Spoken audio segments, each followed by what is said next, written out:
Kabayan, flight mo na pero hindi mo pa alam yung mga requirements na kailangan mong ipakita pagdating sa airport. Narito ang karagdagang kaalaman kung ano ang dokumentong kailangan mong ipakita pagdating mo sa airport. Pagdating sa entrance departure area ng airport, kailangan mong ihanda ang iyong passport at plane ticket dahil hinahanap ito ng mga Air Force security personnel. Pagdating sa loob ng airport, pakicheck ang iyong mga plane ticket at saka airlines number. Pumila sa counter kung ano ang flight number ang nakalagay base sa inyong mga plane ticket. Pagdating sa counter ng inyong airlines, pakihanda ang inyong passport, plane ticket at saka visa at iba pang mga dokumentong hinahanap. Habang kinukuha or pinapakita mo ang inyong dokumento, pwede mo nang i-check-in ang inyong mga maleta. Paalala ko lamang guys, sa hand carry bawal pong maglagay ng may alcohol content. Sa check-in baggage naman, bawal pong maglagay ng mga electronic devices na may battery. Paalala ko rin po sa mga kilo ng inyong mga maleta. Okay lang po na mag-exist ng 1 kilo, 2 kilo ang inyong hand carry, wag lang po ang check-in baggage dahil mahal po ang charge bawat kilo. Pagkatapos po ninyong ma-check-in ang inyong mga maleta at na-check po ang inyong mga dokumento, dito na po kayo bibigyan ng boarding pass. Tungkol po sa e-travel, kadalasan po hindi na po hinahanap dahil nakikita po nila sa system, pero kailangan pa rin natin gumawa hanggat wala pong advisory nilalabas tungkol dito. Kung meron ka ng boarding pass, pwede ka nang pumasok sa immigration. Kung isa kang OFW, ang hinahanap ng mga immigration officer ay passport, OEC, boarding pass, tsaka visa. Kung first time mo mag-abroad, hinahanap po ng mga immigration officer ang iyong kontrata.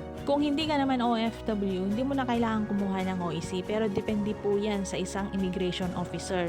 Pero wag po natin kalilimutan na magbayad po ng travel tax. Pag okay na po lahat ang iyong dokumento at nakalagpas ka na po sa immigration, kung may oras ka pa, pwede kang dumaan sa OFW lounge para magkape or kumain dahil libre po ang pagkain doon at kunin mo na rin ang iyong OFW e-card. Pag nakikita or naririnig po natin ang OFW lounge, ang unang-unang pumapasok sa isip po natin ay si Sir Arnel Ignacio. Hindi maikaila na maraming nagmamahal na OFW sa kanya. Kahit ano pang issue ang hinaharap niya ngayon at kahit anong issue pa ang binabato ngayon, mahal pa rin siya ng maraming OFW dahil sa nagawa niya at dahil sa serbisyong pinakita niya sa mga OFW. So yun guys, wala na tayong oras para magkwentuhan. Pupunta na po tayo sa ating boarding gate, baka maiwan tayo ng eroplano. Bago po kayo pumunta sa inyong mga boarding gate, pakicheck po ang inyong boarding pass kung anong gate po kayo dapat pumunta. Pagbukas po ng inyong mga boarding gate, pakicheck po ang inyong mga boarding pass. Sa inyong boarding pass, meron pong nakalagay doon na group letter. Sinasabi po nila o nanawagan po sila kung sinong group o anong group ang unang papasok sa eroplano. Kaya tignan ang boarding pass, makinig kung ano ang sinasabi nila. Pagpasok mo po ng eroplano, chine-check po nila ang iyong boarding pass para sa iyong seat number.